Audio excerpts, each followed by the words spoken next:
l'office de tourisme de Saint-Jean-de-Maurienne se tiennent régulièrement des expositions aux thématiques largement ancrées dans le territoire. En ce moment, c'est la photographie animalière qui profite des projecteurs. Insectes, oiseaux et mammifères de la région vous y seront présentés, l'occasion de découvrir ou redécouvrir nos voisins sauvages à travers les yeux experts et passionnés d'Herman Dudois, photographe animalier et chargé d'études en écologie et biodiversité. J'ai 26 ans, je suis photographe animalier et j'ai fait un master en gestion et conservation de la biodiversité et c'est ça qui m'a amené d'ailleurs à la photo animalière. Dans le cadre de mes études, en fait, on devait savoir reconnaître un peu les plantes, les animaux et je me suis dit que j'allais coupler ces connaissances-là à la photo. Au début, je faisais de la photo, disons, un peu plus naturaliste, juste pour m'aider à identifier les espèces. Ça a commencé à devenir une passion et j'ai élargi mon champ aux oiseaux, aux mammifères, etc. Et c'est comme ça aujourd'hui que je me suis ouvert à tous ces groupes faunistiques-là.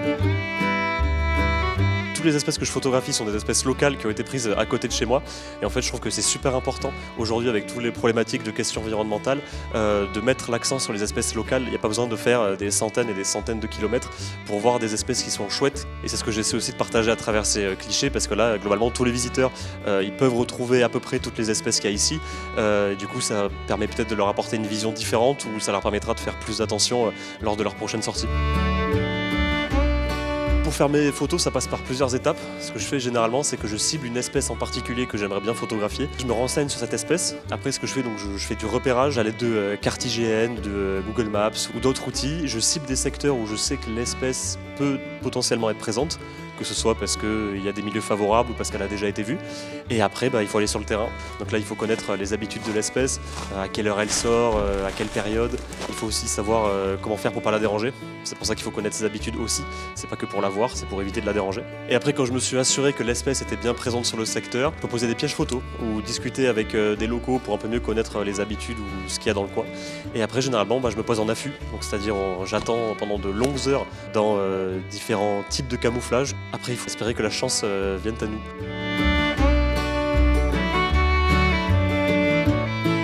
Une photo que j'aime bien, c'est celle des bouquetins avec le Mont Blanc en fond. Cette photo, je suis assez content parce que j'étais en montagne et ce jour-là, on voyait vraiment le Mont Blanc. Il y avait la lumière du coucher de soleil qui était en train de l'éclairer et je l'avais jamais vu aussi imposant depuis ce point de vue-là en tout cas.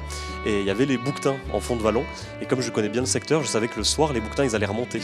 Du coup, je me suis dit que si je remontais avant eux, je pouvais me placer de sorte à essayer d'avoir le Mont Blanc en face de moi. Et je me suis dit, avec un peu de chance, j'ai les bouquetins qui vont passer entre moi et le Mont Blanc. Et je pourrais faire du coup la photo que j'ai réalisée. Et en plus, je suis assez content parce que pour une fois, en photographie animalière, j'ai eu de la chance. Les bouquetins, ils ont commencé à se battre devant mon appareil. Donc là, je n'avais plus qu'à déclencher. On est dans une période où il y a une forte érosion de la biodiversité et pour moi je pense que c'est important de connaître la biodiversité locale qui nous entoure pour être les plus à même de la protéger. Et du coup c'est ce que j'essaie de faire à travers mes photos. J'essaie de montrer aux gens la biodiversité qu'il peut y avoir à côté de chez eux et du coup ça leur permet peut-être de davantage se rendre compte ou de se dire ah ben oui il y a telle espèce à côté de chez moi, ça vaut le coup que j'y fasse plus attention ou que j'y jette un œil. Du coup là pour cette année j'ai quelques projets qui sont surtout centrés autour de la biodiversité locale.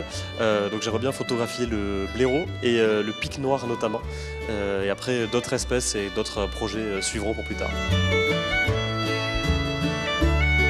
Vous pouvez retrouver l'exposition dans l'ancien évêché, donc dans l'enceinte de l'office de tourisme. Ce qui nous tient à cœur, c'est de ne jamais garder cette salle vide, donc il y a toujours une exposition en cours. Le but, c'est de mettre en lumière un maximum d'artistes qui sont originaires de la vallée de la Maurienne, mais ça peut être également des artistes qui viennent d'ailleurs, mais qui ont à cœur de mettre en lumière des paysages de montagne, la vallée de la Maurienne. Donc si jamais vous êtes intéressé pour exposer vos œuvres dans notre salle d'exposition, il faut rentrer donc en contact avec l'office de tourisme, que ce soit par mail ou par téléphone. Et sachez également qu'il est possible d'organiser des vernissages dans l'enceinte de l'office de tourisme. Et on a aussi une boutique dans laquelle vous pouvez retrouver des produits locaux par exemple. Et en ce moment, vous pouvez aussi avoir des cartes postales sur les photos biopictures.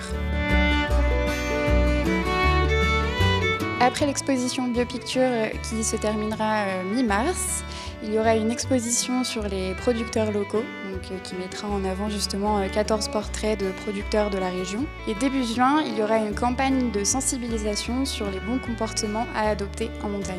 Donc on vous attend nombreux dans l'enceinte de l'Office de tourisme pour découvrir nos belles expositions. Venez donc profiter des clichés de Biopictures jusqu'au 15 mars et restez à l'affût des prochaines expositions de l'Office de tourisme qui vous feront, une fois encore, voir cette vallée si familière avec un œil nouveau.